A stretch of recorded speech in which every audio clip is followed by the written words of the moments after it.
Yes, so good evening, ladies and gentlemen. Welcome back to the channel. Hope everybody is doing well. It is Friday night. We are on the eve of the weekend once again, and we are on the eve of another round of Premier League fixtures. The last round of Premier League fixtures before we go into yet another international break. Man, these international breaks need to go someplace else because we don't like it. We don't like the international breaks coming up and putting things off. The enjoyment of what it's funny, I should say enjoyment, but to many fans, it's enjoyment, following club football and then having to sit there for 2 weeks and watch boring international football where meaningless games get played and players get injured and have their careers ruined because they're playing extra dead rubber games when, quite frankly, honest, they probably don't need to. So, tomorrow, though, at 3 o'clock kickoff time, it is Manchester United versus Luton. And this comes off the back of what I believed to have been the hammer blow to end our Champions League hopes. Um, on Wednesday night, losing 4-3 to Copenhagen away from home. And to be honest, I thought, looking at just the way that things are set up now, we've got Galatasaray away and then Bayern at home as your last two games of the group stage to try and salvage something. And, well, we couldn't beat Galatasaray at home, so what good is it that we're going to beat them away? Probably not going to happen. And then we've got Bayern Munich at home, which, Bayern Munich are Bayern Munich, home or away. You wouldn't bet on Manchester United to beat them. You just wouldn't. It doesn't. It's just not what. It's just not how fortune works. We'd have to have one of the biggest upsets of the century if we wanted to do that. So yeah, for me, Champions League is done. Premier League title hopes as well. Done in the bin, in the trash. No chance of that whatsoever. For us, it's just trying to get through games, right? Just get through games. Just see where we can win, pick up 3 points here, some 3 points there.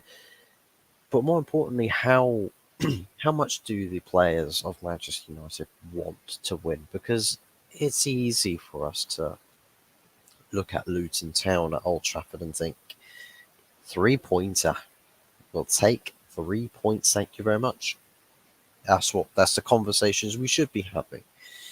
No disrespect to Luton Town, but we should be talking about a guaranteed 3 points. But we know that's not going to be the case. We know that it's not going to be as easy as it is. It's not going to be as easy done as it is said.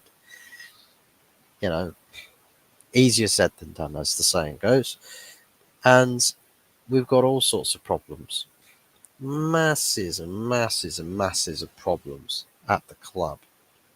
This revolving around the playing squads, the managerial situation, but also the positions upstairs because we've got all sorts of breaking news about this whole Sergeant Ratcliffe 25% stake and all of that stuff to mull over. And it's annoying to me because it's like, again, we get hype accounts saying, oh, this is going to happen, that's going to happen. Apparently, Sergeant Ratcliffe's going to be making decisions on Manchester United's part on Monday.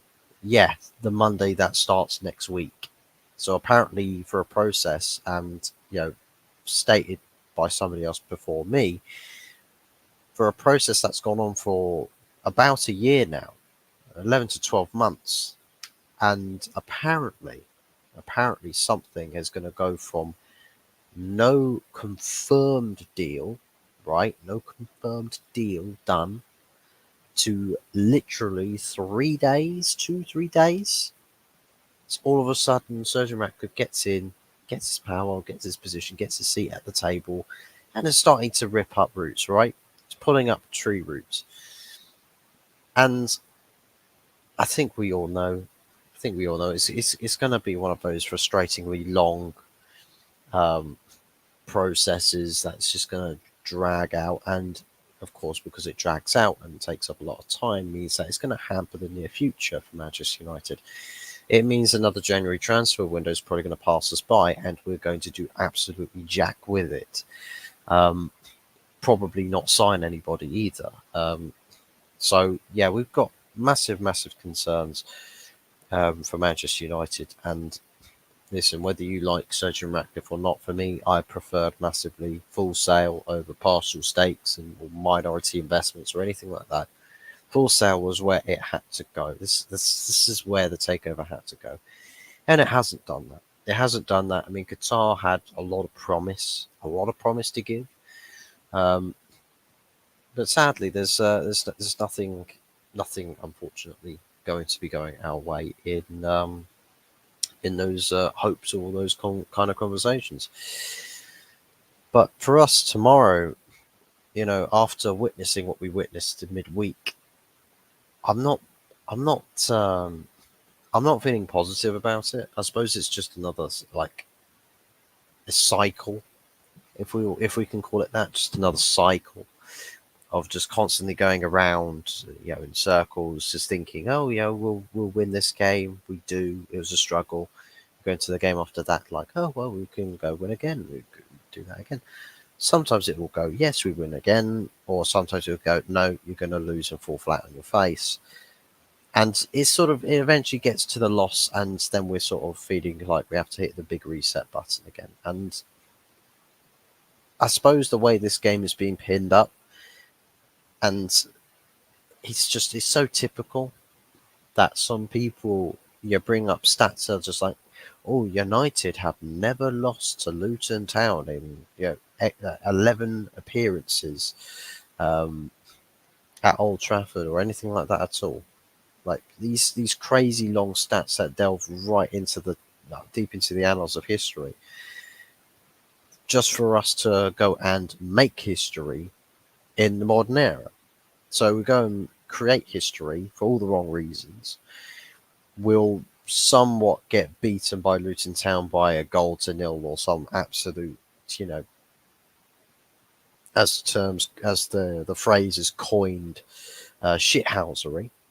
So we'll probably end up losing to some mad shithousery goal, or perhaps we'll have other content creators talking about how VAR screwed Manchester United again. And listen, Manchester United were, I think we pulled the short straw um, pretty much every time this season with VAR. So maybe some people are a lot more peed off with VAR, infringing Manchester United's business than I am. To be honest, I'm a bit too, sort of like a bit too gutted to really feel passionate about my team winning or losing because of XYZ reasons. When I look at the club as a whole, and I think there's just so little to be so happy about, or so little to be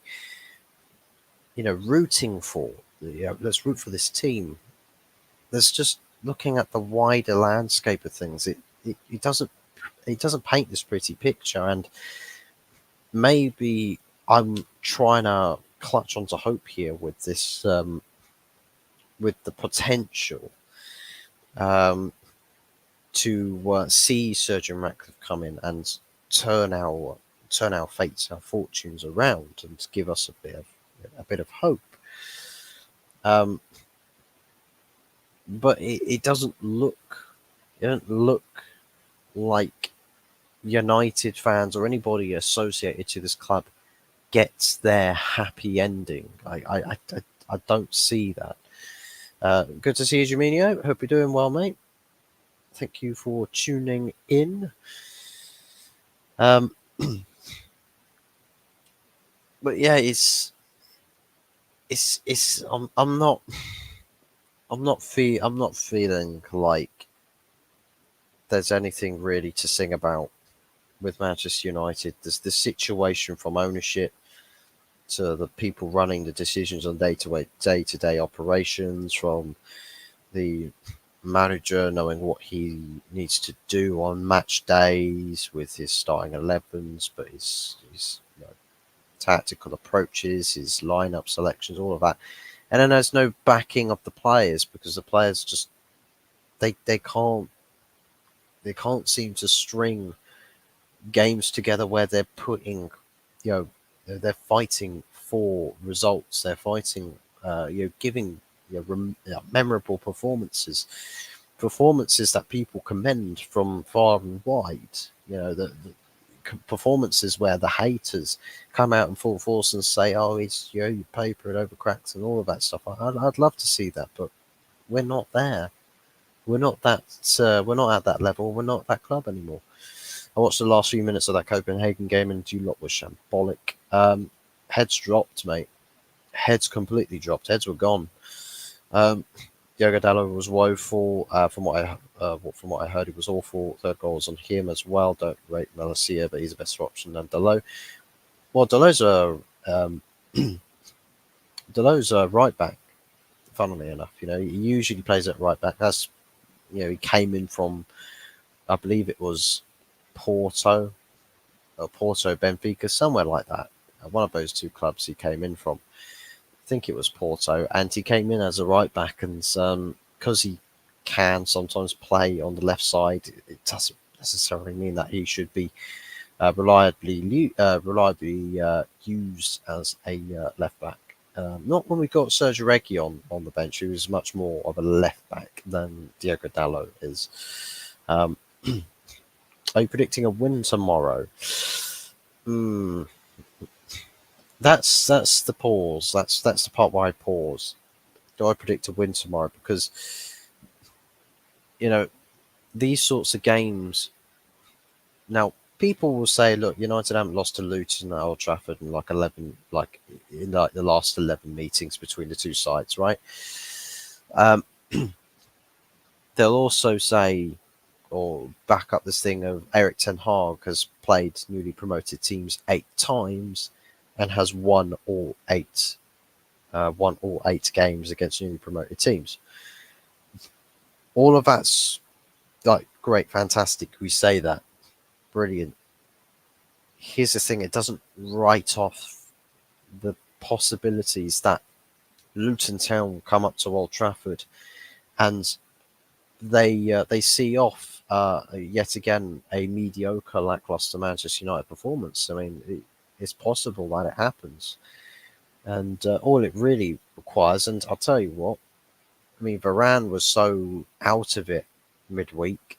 If he starts a game tomorrow and he gets up to the same antics as he did, you know, midweek, we're in trouble. We're in all sorts of trouble.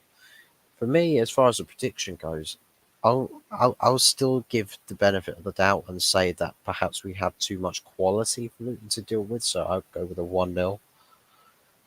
I don't see why I should predict more than that, but also I don't, I don't want to have to sit here and say Luton, they definitely come to Old Trafford and smash us off the park. Well, I don't really think that's going to happen. We'll probably will win against Luton, but man, it's, as I've said already, easier said than done.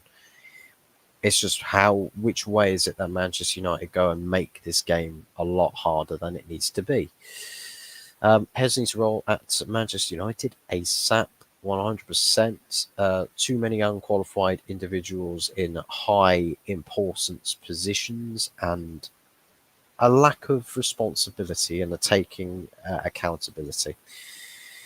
Dalot is worse than Wan-Bissaka.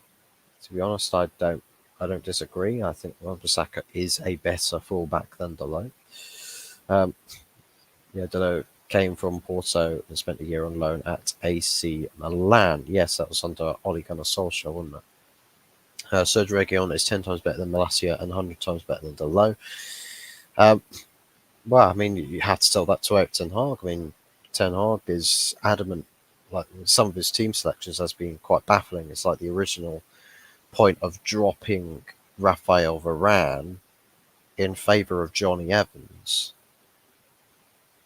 And the way in which people have reacted to Johnny Evans being injured for this game against Luton, some people were actually just like, "Oh no, Johnny Evans, we're going to miss Johnny Evans against Luton Town." Like, what the fuck? Why are people upset about this?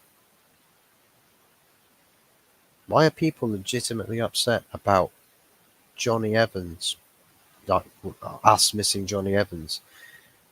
So that's how far we've fallen. People are genuinely sad that Johnny Evans isn't fit enough to play against Luton.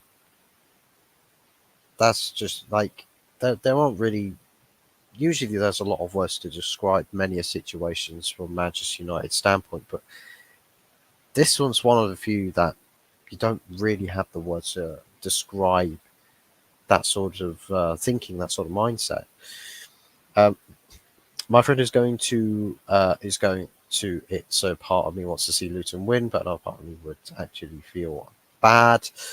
Um, well, if he's going up to Old Trafford, I mean, you're going to get one of two things: either a quiet phone or a phone that's blowing up during it. So um, we'll have to see. Hopefully, his phone's quiet come 5 o'clock on Saturday afternoon. If the low starts, you'll be finished. Maybe not so much finished, but you probably supply some good, some bad, because I think there's plenty of that with players at the moment. There's a lot of players who give a lot of good, but then they give equally as much bad, and then there's others that provide more bad than they provide good.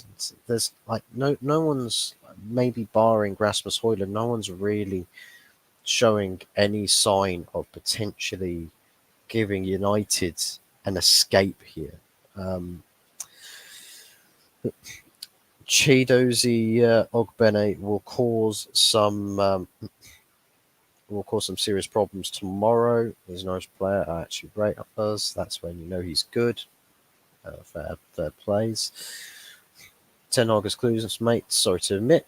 Well, I think some of his decisions could insinuate that he's sort of losing ideas on what to do with this team and how to like handle these players.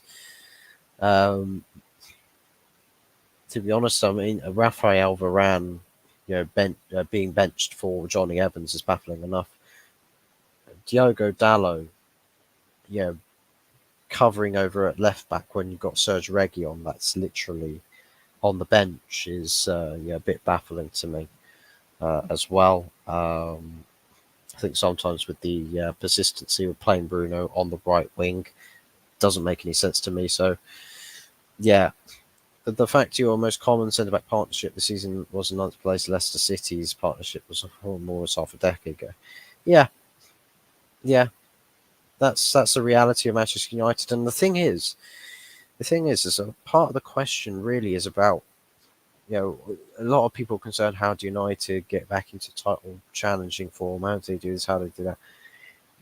I think the reality bites thing about Manchester United nowadays is that Manchester United are a mid-table club.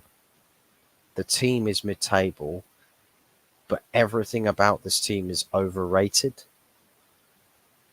And the team, the balance, the togetherness of it, you won't get above mid-table. You won't challenge for Europe positions. And I'm talking European positions, I'm talking the Conference League as well. We're not challenging for the Conference League, guys. We're that far down. The team is that dead in the water. We are not challenging for Conference League. Sorry, we're not. The balance is gone. There is no balance. There is no togetherness. Right? And that's the thing. A prevalent feat about the assessment of Manchester United's playing squad is that it loves to play the blame game. Whose fault is it for this happening? Whose fault is it for that happening? There's a reason why Manchester United has cliques in the dressing room. There's also a reason why a lot of people sit comfy with a lot of power in that club. Player FC, player power FC. all of that stuff. Ogbene versus Dalot will finish Dalot's career, finish United's chance of a point or three. We'll have to see. Ten Hag is deluded. I don't know about deluded. I just think ran out of ideas. I think he's sort of run. I think Ten Hag has run his race. I think he looks at this situation and he's like, I could have so many ideas to fixing this, but everything that I don't even get the chance to pin it up on a whiteboard onto a drawing board here.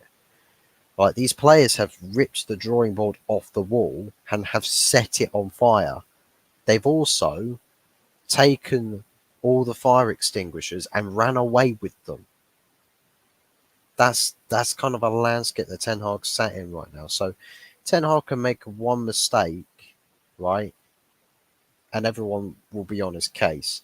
He could do like another 9 things right and no one cares. And I suppose that's kind of the theme in football. I think most things in life nowadays, out of 10 things that you do, you get 9 things right. You're like, yeah, okay. You do one thing wrong, and you'll remember for the one thing you did wrong. But I mean, Ten Hag is, again, I stand by the thing about managers making best of bad situations, and I think Ten Hag, there's various things he could do to improve this situation, but there's nothing he can do to fix it. He can't fix this. No manager's fixed it before. No manager's going to fix it from now on. No manager can do it. No manager can do this. That's why I'm not concerned. That's why I could care less about sacking the manager. Whether he wants to sack him or not, cool. You're essentially, right, the water's draining out of a bathtub, right? But you put the plug back in. But when you put the plug back in, but it's not fully set in, there's still a little bit of a leakage, so water can still drain out. That's kind of what getting a manager to improve the situation does. I'm sorry, man. The boat's still sinking. The ship is still sinking. You can patch up 99% of all the holes in the ship, but you as a manager, you're forbidden from fixing that last hole in the ship. So you will continue to sink. Because the thing that has to change to fix that hole, that last hole in the ship, is the bosses upstairs. Ownership needs changing. It needed changing. That's not going to change. The upstairs people, the CEO, the sporting director, director of football, or technical directors, those guys with power and positions where they influence day-to-day operations of the club, they can be changed with the introduction of Sir Jim Ratcliffe, and most likely would. And that could be enough to fix the last hole in the ship. But the people responsible for putting all the holes there in the first place, they're still captaining it. So you'll get another person who's come on, who's fixed everything. It's like, the ship is now stopped sinking, guys. But everybody else is just like, oh, why do you spoil our fun? Wow, you're a party pooper, you are, Sir Jim. But then again, the Glazers probably don't care because they're about to pocket £1.5 billion thereabouts to do absolutely nothing. They get to stay at the club. They get to have everything their way. Lovely stuff. Kick back, relax. We're chill. But Sir Jim Ratcliffe, he's here now. He's going to put all the money in. And, we get to kick back, relax, and just carry on bleeding this club dry. Ten Hag still stands out, still hands up against Johnny Evans, Eriksson, and Scott McShite. He's not really got too many players that are worlds better, unfortunately. There may be other combinations of what he should experiment with doing, but it's kind of like trying to polish a turd, unfortunately. And Eriksson and McShite midfield duo will make it out Conference League groups. Wow. Depends really if they've got a good team around them. Unfortunately, even with that combination, a team around them equally not as good. A four-time UCL winner who started most games each time, or a guy whose best years on football was in a relegation level West Brom side, and he picks the second option, Ten Hag is fully deluded. Well, he might just have the wrong idea. Might just have the wrong idea. Unfortunately, that's just the way it is. It's like we complain about McFred being picked. Scott McTominay was lauded up by Jose Mourinho, but everybody knows he's shit. Everyone knows he's crap. But Mourinho persisted with him. Ole Gunnar Solskjaer persisted with him. Ralph Rangnick persisted with him. Now Ten Hag. Everybody does. Everybody does. Everybody, for some reason, can see something in Scott McTominay that none of us, the millions and millions of people, cannot. I don't think Ten Hag is good enough, but cycle will continue either way, so it's pointless to sack him. That's exactly my point. And people will say, well, look, we need to do this to salvage the season. Sorry, we're not salvaging anything. These players will murder the next guy that walks in through the door because player power is prevalent.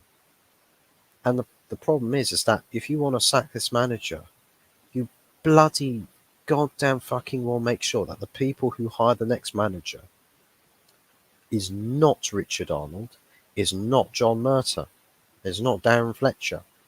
None of those people are to decide that who the next manager after Ten Hag is. None of them. Yeah? The persons that will decide the next manager are those that Sergio Ratcliffe brings in. Those guys decide the next manager. Now, they've said on reports, Ten Hag's job is safe. BS. BS. Any new ownership, anybody that comes in at the top does not matter.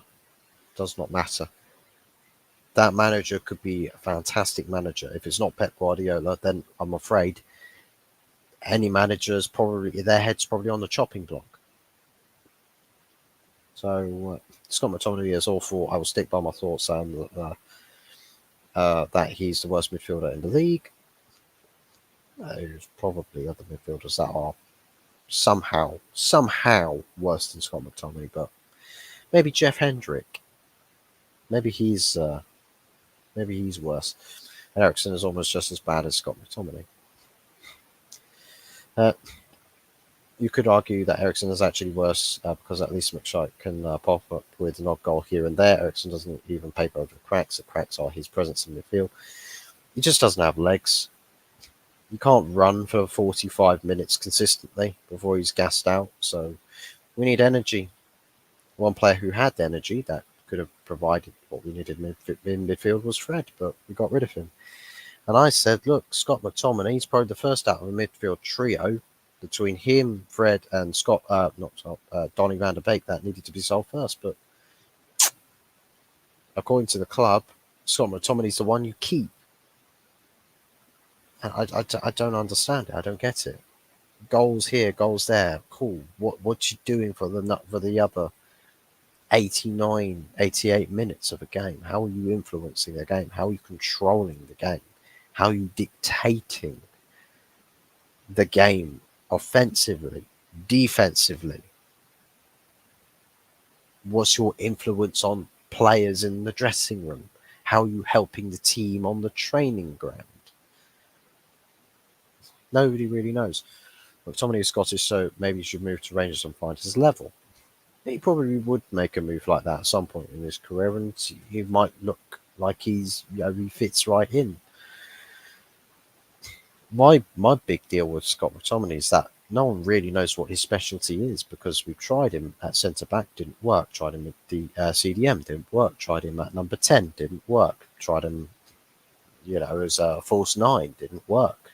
We've tried him all sorts of central positions, and he hasn't worked. So, yeah, unfortunately, there is no understanding or knowledge to what Scott McTominay's prime position is. Jeff Hendrick is currently playing at Sheffield Wednesday, who are last in the Championship, last I heard. There you go. Scott McTominay's average rating after every game should be minus 10,000. If the guys in what's it, Sofa Schools could allow for minus 10,000 ratings, then maybe. At least if we knew that it was Firmino doing match ratings, we can tell when he has done them and when he hasn't done them, because we would see minus 10,000 or minus 1 million or something like that. Longhead Yeti, big ups to you. If anybody who looks fancy a watch back on anything after we're done here, after we finish here, do be sure to head over to Yeti's channel. Having done a View from the Cave, episode 3, doing a Premier League weekend's review from games last weekend, but also the look ahead into games this coming weekend, starting tomorrow. Do be sure to go check out that stream. He's just got done with that, and do be sure to also drop him a like on that stream, but also subscribe to his channel and all of that good stuff. And whilst you're here, hit the like on this stream and subscribe to this channel. We're 2 away from 120, so let's get it done, people. Big ups Yeti 100%. Big Fuzzmeister. Scott McTominay is just awful. I've never felt so much pain and so much joy watching a footballer at the same time. It's like I don't know, toxic relationships, or yeah, it is probably like a toxic relationship. You hate him so much, but then they give you such like thrill rides or joy rides or something like that, and you're like, I love you, but I hate you. I hate you so much. Get out of my club, so I don't have to be hooked on this placebo again. Hope you're well, bud. That's to Germania. Those apps and sites like SofaScore pisses me off so much. They give 5.8 when you make a mistake leading to goals and playing awful. Snowflake mentality. I'll tell you what, Flash Score is quite harsh, or I say quite harsh. They're brutal, a little bit more brutal with their match ratings. Anybody that gets red carded, just instantly you're like a 4 or a 3 rating. That's it. As soon as you get a red card, you concede a goal, concede a penalty, anything like that, your rating just cut straight at the throat. Cheers, man. I like and subscribe to this legend. Thank you very much, Yeti. Always a pleasure. Always a pleasure. For me, every player starts as an average 5, but Raya and McTominay start at minus 10,000 and work their way up. Declan Rice too, Firmino. Declan Rice too. Can't forget Declan Rice as well. I suppose in terms of expected 11s, I mean, as far as what I would like to see in the starting 11, yeah, we'll probably go something along the lines of I think Onana obviously in goal. That's pretty blatant as it comes. I want Serge Reguilon at left back. As far as centre back partnerships, I don't know where Raphael Varane's head is at. I don't know where his head is at. I want to say if we start him, you can put in 110% for us. And if you do that, then great. So Varane would start with Lindelof, because I think those two do work very well together. Wan-Bissaka at right back. CDM, it's gotta be Amrabat for me. Amrabat and whoever else. I would love to see Kobe Mainu playing, but I don't know what the management with him's at the moment. To be honest, I'd say I'd want to say Kobe Mainu. Get Kobe in the team, man. Get Kobe in the team and pair him up with Amrabat. Ahead of them, probably Bruno. I mean, he scored the winning goal against Fulham. As for this weekend, I think, we probably, if he's going to score, if we're going to get a moment, goal again, it might be caused by Bruno or scored by Bruno.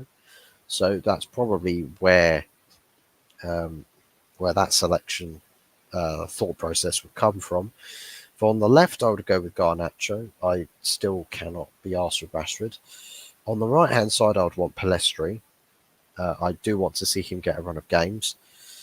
And up top, Rasmus Højlund, score 2 goals in the midweek against Copenhagen. And he'll probably be feeling confident in his ability in front of goal. And I think we need to tap into that. But we also need to have players that will be looking for the service. So Pelestri and Garnacho are 2 players that will look for that service to Rasmus Højlund. We've got to tap into that. We do have to tap into that. So that's my perceived starting 11 that I would probably want to see.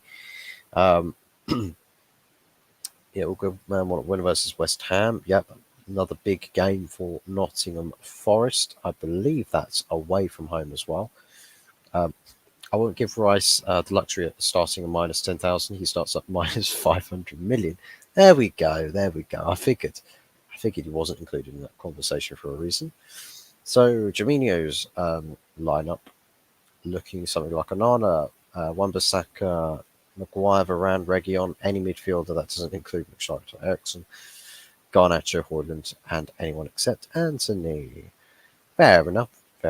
Understandable. Hi, Hot Furs. Rajat, good to see you, mate. Hope we're doing well. What does 44 for your name mean? To be honest, mate, 44 was literally because I had to make an account one day and it said your profile needs to have numbers in it. So I was like, Hot Fuzz, I just like Hot Fuzz. Oh, fine. 2 4s.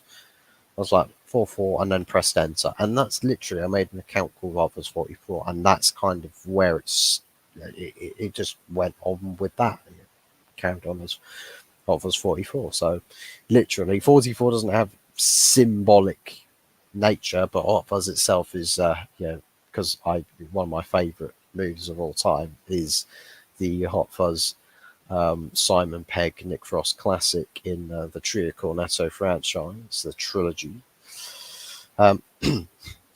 44 losses incoming for United this season. That's what it means. I mean, Christ almighty, can you imagine 44 losses?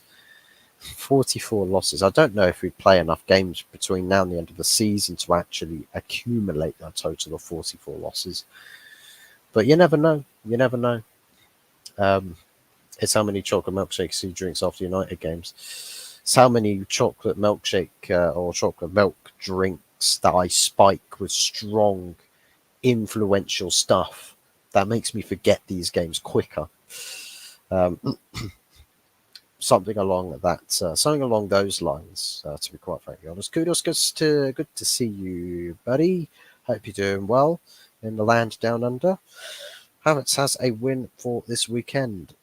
He who shall not be named, number 29. We call them number 29s now. But like how you order your burgers off some menus in America, I'll take the number 29, please. Except number 29 is the burger that everybody knows is crap. But the franchise players, they're just like, we love this burger though, man.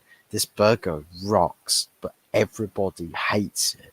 So the fast food chain keeps the number 29 on everyone's menus, but everyone's screaming, get it off. And top gunners, the top Arsenal fans, they're those the franchise people that love it.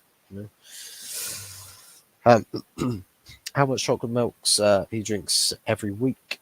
Well, actually, to be fair, nearly once a day. Sometimes I'll miss out on them, but usually once a day.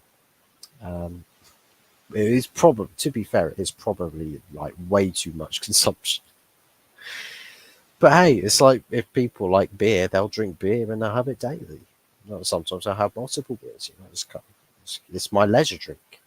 Well, it's a lot better than what I used to have, which was a massive ass pint glass of some fizzy stuff, and it would absolutely be, it'll absolutely leave me screwed up. I used to casually drink energy drinks as well, but that almost killed me as well. Um, how many dairy milk bars he eats each month? Surprisingly, not a lot. I used to eat a lot, but no, not anymore. My diet is significantly improved since those days, which is good. It's good for me. It's good for me. It's good for my body health. It's good for all sorts of things. Um, big up to Kudos and Rajat V 100%. Look at these goods. Simon Pegg, yeah. Classic Simon Pegg. Um, Fuzz is an addict. Yeah, I could very much classify myself as an addict to chocolate milk. I'm not quite on chocolate milk yet, but it's coming. It's coming. You can bet your bottom dollar on it. It's coming. Uh, Up to 5 likes. Thank you very much to everybody for liking the stream. Keep them coming. Keep them coming. Journalism is so finished that Arteta will be getting questions about Win the Dog soon. Oh yeah, I mean they probably asked like the journalists before they go in. They probably asked the briefs is like, oh, can we ask questions about Win the Dog? Can we ask about the dog? Can we ask about the dog? And so the people at the press briefings like, no, you can't ask about the dog. We've got to talk about the game.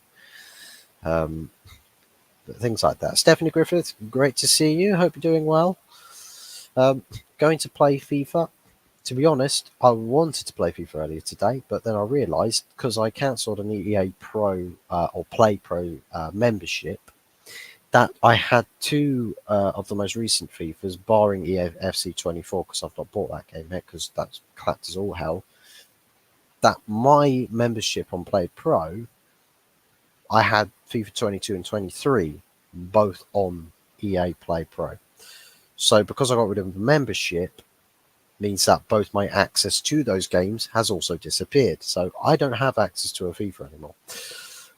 Not that I'm going to be completely against it, because I get mad at FIFA very, very easily, very, very quickly. So yeah, Fuzz goes to meetings and says, "My name is Hot Fuzz. Only drank 23 chocolate milks this week," and everyone. It's like the AA meetings or something. I share with the group my crippling addiction with chocolate milk. So I literally walk around with Alpro soy, or I have a tick where it's like Alpro chocolate milkshakes. Have a bit of a tick like that going on, something like that. Yeti Roger. Meant EA 24. Possibly. I mean, I could get it on Steam. I have got a bit of monetary balance to spend, and then that would make my purchase of the game considerably cheaper. So I might consider it, to be fair. I do have some money to use up on my Steam, and it would be on Steam instead of Origin. 6 likes, I forgot. No worries at all. No worries at all. 6 likes. Let's go. Up to 7. Up to 7. If we get it up to 10 likes, if anybody watching on playback, if you are to hit the like button, would be most appreciated. And also subscribing.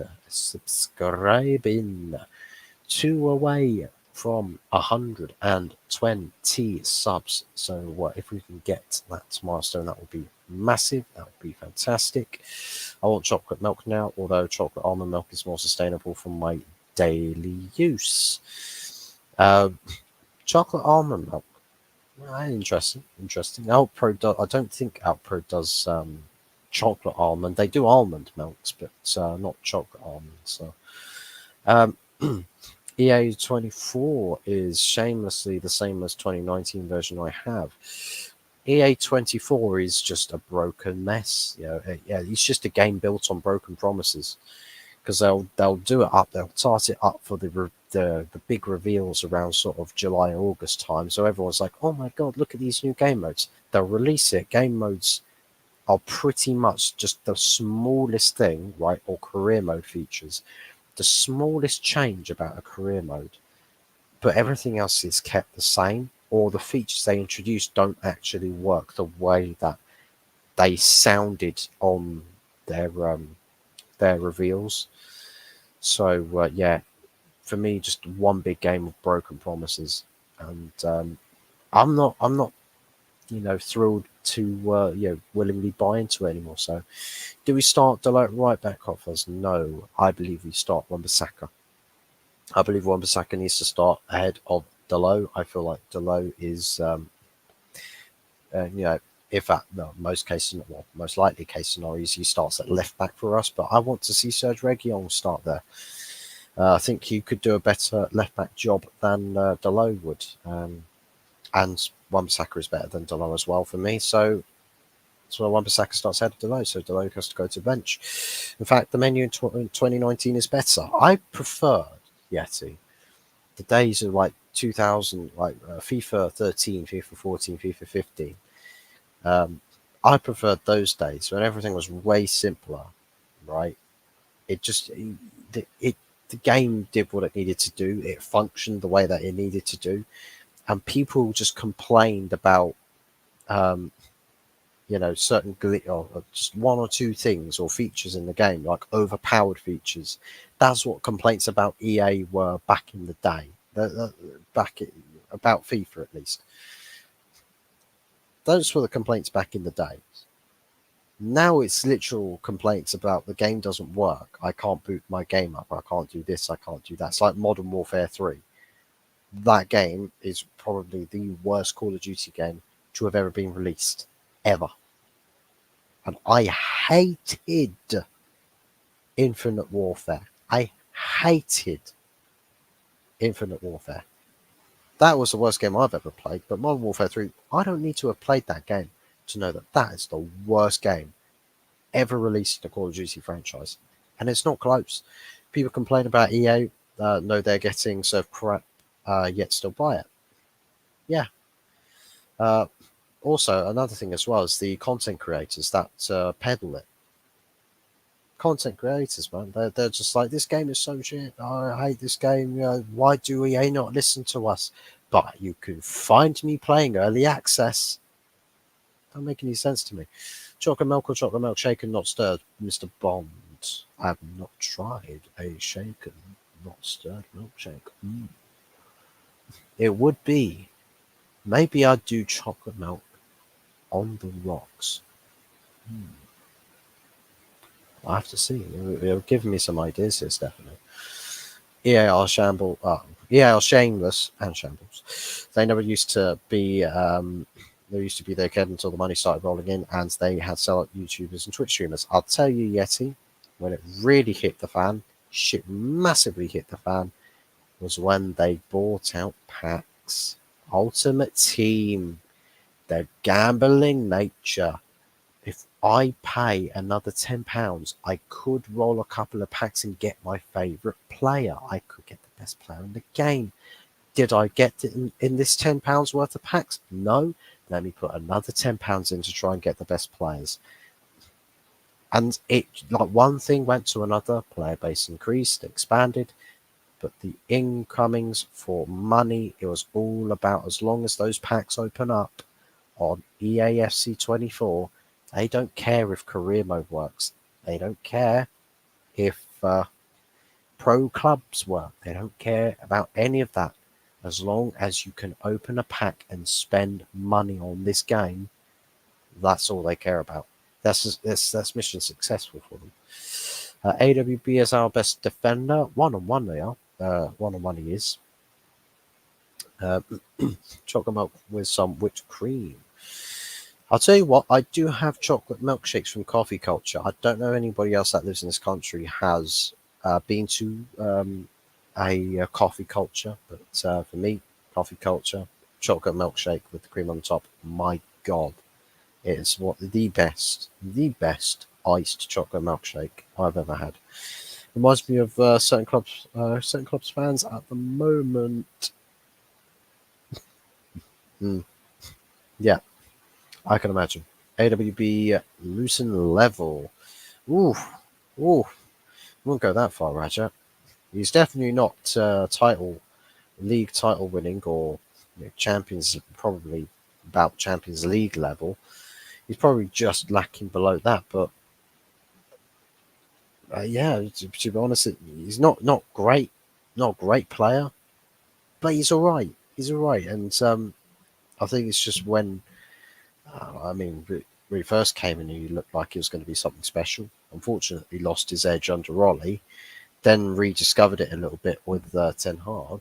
Um, and the thing is that he's got to a certain point now where it's just, well, what else can you do? How much further can you go? I like AWB says Yeti. Defending, he's great. It's the attacking fullback play he fails at, and that's the thing. Dalot's better in the attacking sense, but we have defensive problems at the moment for me. So for me, Wan-Bissaka, we've got to have a bit of defensive solidarity. So I'd go with Wan-Bissaka. We did a fullback like Hakimi. That would be a dream. Rajat, that would be a dream, but or Alfonso Davis, but Ten Hag says he's a crap defender. He says he's a crap defender, but Real Madrid are interested in him. Does that mean that we've now got to go and get interested in Alfonso Davis as well? Angelo's flip side from AWB, very good attacking, not so good at defending. Yeah. EA are shy to that corrupt company. I'm pretty sure they probably have had an endless amount of lawsuits on their desk, an endless amount of lawsuits. But they just put that in the we'll put it into the filing cabinet with which has I do not give a toss or dillygaff. Do I look like I give a fuck dillygaff on the front of the filing cabinet? Go and stick that in there, and then they'll laugh at you whilst you walk out the entranceway. Like and subscribe, people. Yes, 100%. Do be sure to like the stream and subscribe, especially if you're watching on playback. Do be sure to like the stream, people.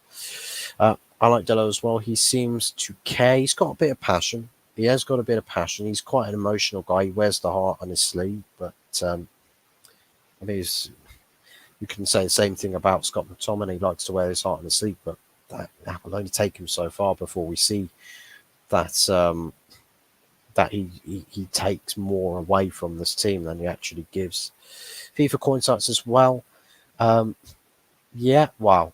FIFA coin sites. I'll tell you what, it was a problem to EA because I remember EA was saying that it's a bannable offence if your account gets found to be using those websites for FIFA coin sites. And content creators were. It's interesting to me, content creators for FIFA were pushing for these FIFA coin sites. They were saying, you can use my creator code at checkout for discount on your FIFA coins. Yet, even with that promotion, all those promotional works and pushing coin websites, content creators never got banned. Yes, you do think who do you beat this weekend? West Ham, I believe it is. Fans are reason FIFA are mediocre. I think it's just everyone, like happy clappers who just buy games for the sake of buying it, just so that they can play it and then have more to complain at. It's like if you say if like the modern day gamer, right, will see a game that's called "Please do not buy this. It's the worst, most broken game of all time." Literally, that can be the title of the game. They'll buy it for 50 quid, and they'll sit there and they'll make stark mad rave reviews. This game is terrible. Don't buy it. Don't do this. Don't do that. Like, avoid it. Avoid it like the plague. Did you not read the title? The title told you not to buy the game. You bought it. Go touch grass. Go touch grass. West Ham, hopefully, and if we play it like we did on Sunday, we will beat them. Absolutely. If Nottingham Forest turn up with that Aston Villa beating for West Ham, they're going to struggle. They will struggle. I wish Pro Clubs wasn't so rigged. It's so much fun when it works properly. Yeah. I mean, I'll tell you what. I wasn't, well, I say I wasn't one complaining about rigging or scripting.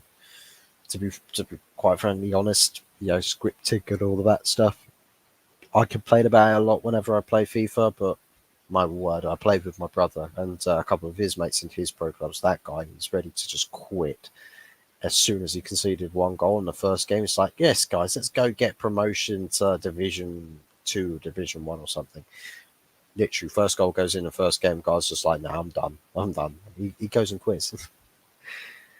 uh, we'll take Theo Hernandez as well in a heartbeat.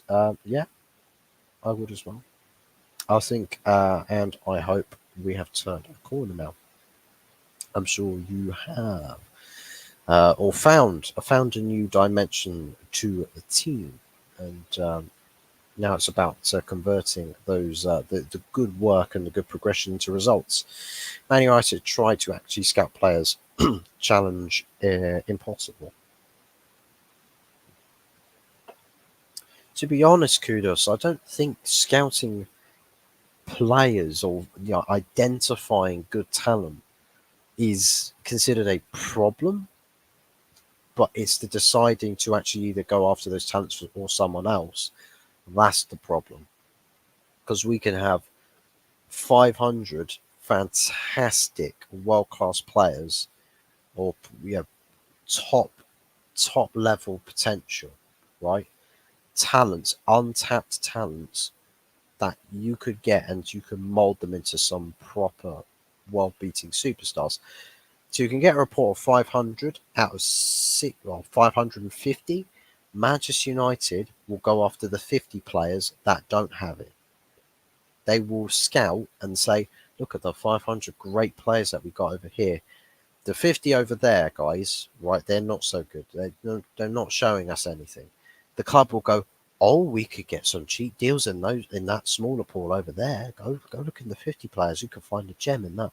And these guys are just like, oh my god, oh, why do I bother? Why do I do this? Like, why do I go through with traveling the world to identify world class talent for people to tell me that you don't rate them because the guy's rating on FIFA is really low, or on Football Manager he's not on the database?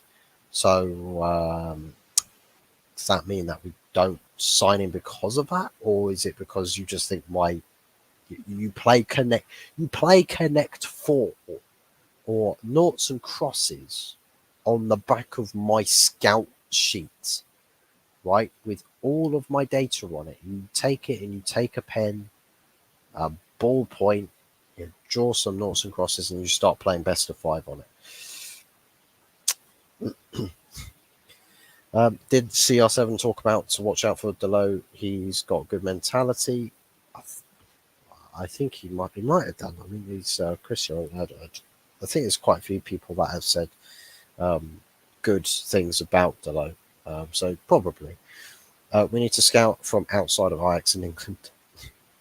Well, the funny thing is that we do need some Prem proven talents in the squad that actually play well in the Premier League. But we need someone to tell to tell a manager like Eric Ten Hag, don't worry about trying to identify players. We'll sign everybody for you. Tell us what your team needs. What does an Eric Ten Hag team need? Let us go do the work, and we'll come back and we'll give you the best we can get. Unfortunately, we don't have the people in charge to actually do that for the manager, hence why Ten Hag is doing the things he is when he shouldn't be doing it. My friend used to buy FIFA every year, then he complained about it to no end. It was annoying. Story of common FIFA players, I say. Man United since Fergie have never actually put effort into scouting. It's just overrated big name players for ridiculous money. And I think it's only just because the players you hear of, Kudos, there's way more players that they draw up.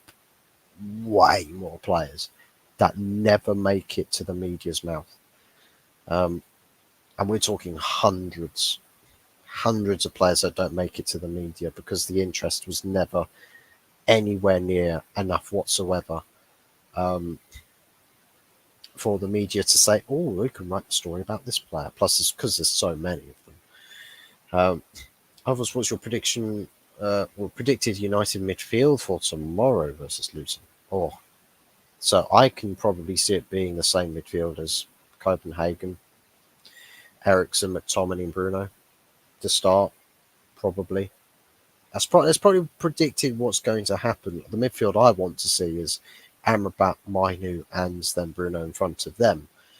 Um, because I think we want to have some good fights, some good bit of good tenacity in there. With a little bit of quality, a little bit of raw talent in midfield as well. Can't go too wrong with that. Um, and have a bit of experience in Amrabat next to him. So that would be my choice of midfield. But I think prediction wise, it's probably going to be again a McTominay Ericsson midfield. Can't play Ericsson because he won't press at 10. Wow. Now and then use OK. Maybe like a sub player, Rajat, player off the bench, maybe. We could see better performances from Ericsson.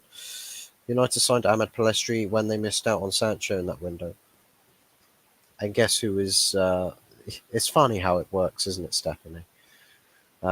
We were raving mad for Sancho, and the better, Sancho not quite as far as quality is concerned, it's not quite putting in the level before he got suspended. He wasn't putting in the level that he needed to, but someone like Palestri and Amad Diallo could play a game and look like they could start equally as deservedly as then someone like Marcus Sancho. So, yeah, yeah, Amad Diallo and Facundo Palestri signed before Sancho, and ironically, will probably outlive him as well. Van der Ven and Madison out for 3 months. Title challenge, you could say, is over for Spurs, probably. So, yeah, I mean, everything that could have gone wrong in that game went horrendously wrong. So many key players. And the fact you've got Wolves away tomorrow afternoon, 12:30 kickoff time. I think you've got such a tough job tomorrow. Such an unbelievably tough job tomorrow. I don't see that team that plays in place of, in place in key positions or key players. You haven't got players who can replicate that work. You haven't got that. You haven't got the pace in a centre back like you had with Van der Ven. Van der Ven, massive miss. Christian Romero, big miss. You've got pace, but you've got a fullback's pace to rely on as a centre back position if Ange plays with Emerson Royale at centre back. If he goes with the Dyer and Ashley Phillips centre back partnership, man, that's going to get messy. That could get messy, really, really messy. So I would be massively concerned about what it is Ange does. But then again, he could be the making of Ange Postecoglou if he goes and fields a team that ends up getting a good job done with a massively weakened team. Then maybe we've understated Ange Postecoglou's. We might have understated Ange Postecoglou's um, ability at man management or management to incorporating his style of play. But then the way that way whole team doesn't really press. Which one?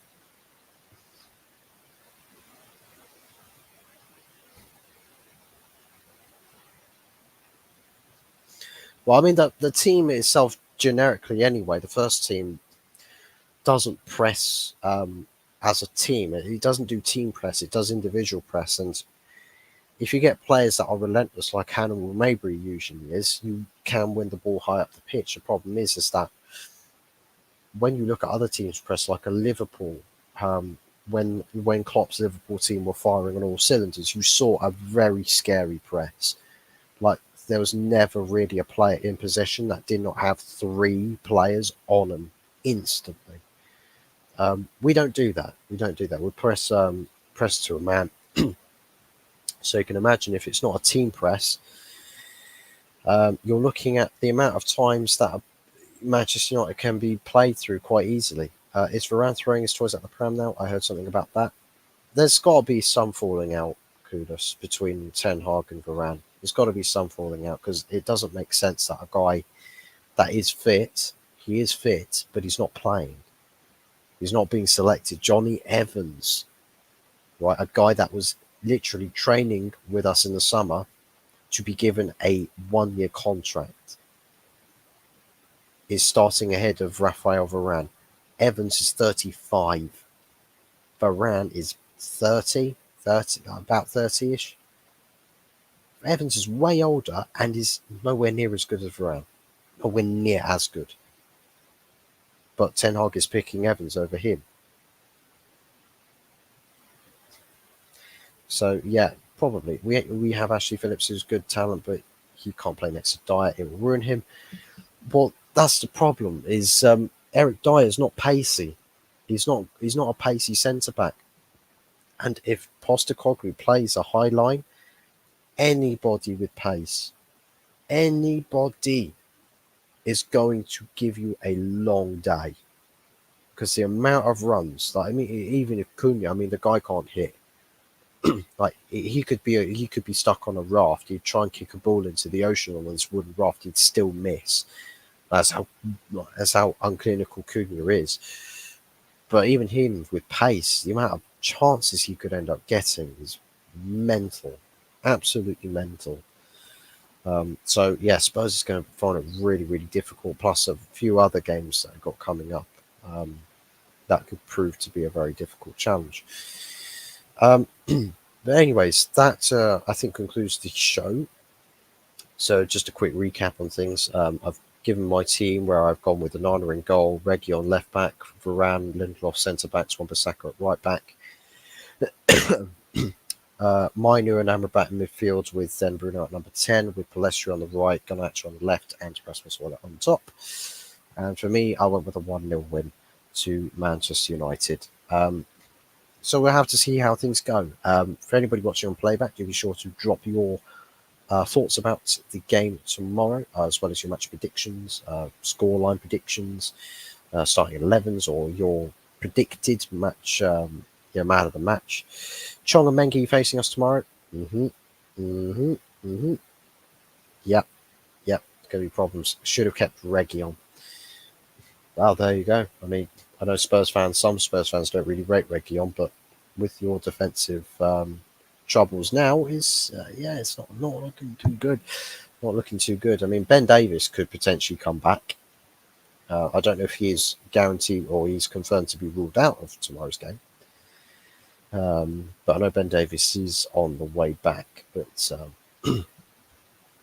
we'll have to see. But anyways, thanks to everybody for watching. I really appreciate all the love and support that everybody has shown today. Great to see all the channel regulars with Kudos, Stephanie Griffith, Rajat VT, and the in the chat, Longhead Jesse's Cave, all that good stuff, as well as Jaminho. Always a pleasure to see everybody in chat. Thank you very much for tuning in. Big ups to those who have smashed a like on the stream. And big ups to anybody who does hit the subscribe button. It will be massively, massively appreciated and really does help the channel out. And we will be hitting a landmark very soon with a milestone, 120 subs. If we can get there, then that would be fantastic. And big ups to everybody who does contribute in helping to the cause. So thank you very much. I'm going to get out of here, down the rest of this, and then get on the hard stuff. And the hard stuff, you know what it is, people. Chocolate milk is coming back around. Thank you to everybody for watching. Take care, goodbye, and we'll see you on the next one.